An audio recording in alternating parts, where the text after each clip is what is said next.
Julian, it has been a pleasure to meet with you this week, to talk to you, and also to hear your incredible story of how the Lord has led you and your family. But you know, there's a missing piece I want to hear some more details about. From the time that Harry Walker came into your parents' store until the time that your family felt convicted to sell their businesses, can you give us some details, more details of that time in your lives? Yeah, absolutely. It was an exciting time because it was when we came to Christ. It's when we learnt about Jesus, and that was through Harry Walker, coming into our health food store every day and buying a loaf of bread. Friendship evangelism. He wasn't there for the bread, he was there for the friendship. He wanted to tell our family about Jesus, and he used the bread to do that.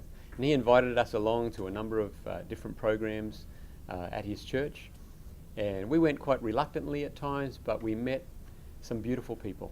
And one day they invited us to church, as in on Sabbath, and that was a big move from going to other health programs and other things, but to actually going to church. And so we went along to church. The problem that we had is that it was on a Saturday morning, a Sabbath morning, and that was the one morning of the week that we went shopping.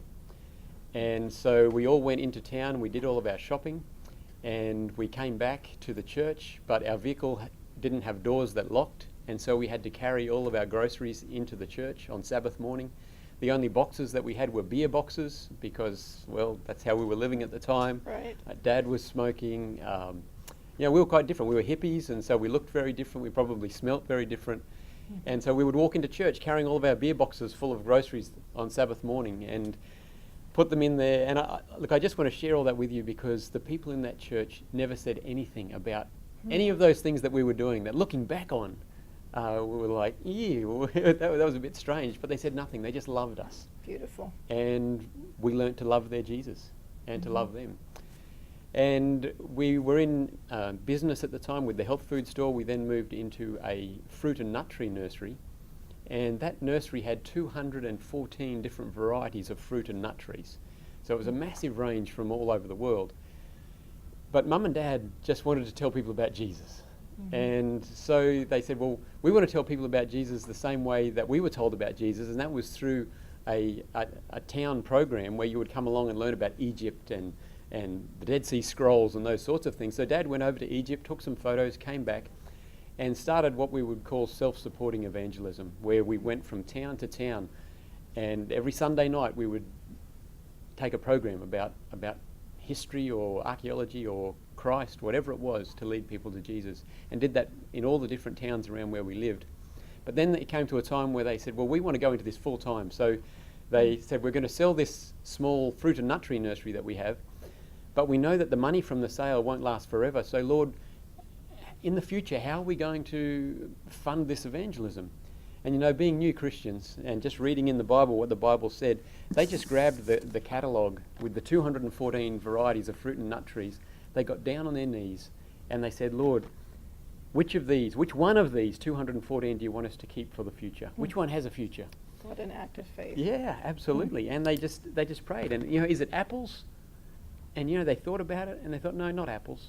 Bananas? No, not bananas. And they went right through that whole list. And it came down to one tree, and that tree was the olive tree. Now that was a bit of an unusual thing because at the time the olive industry in Australia didn't really exist.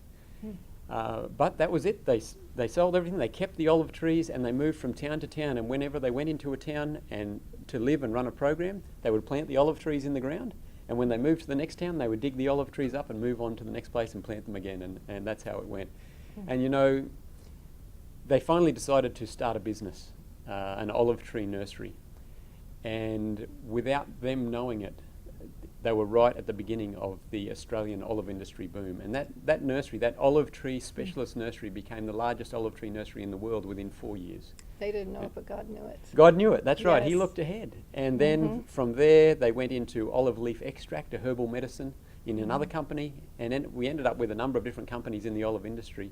And that medicine business was exporting medicine into 25 countries around the world. And we had no idea about that in the beginning, but God knew.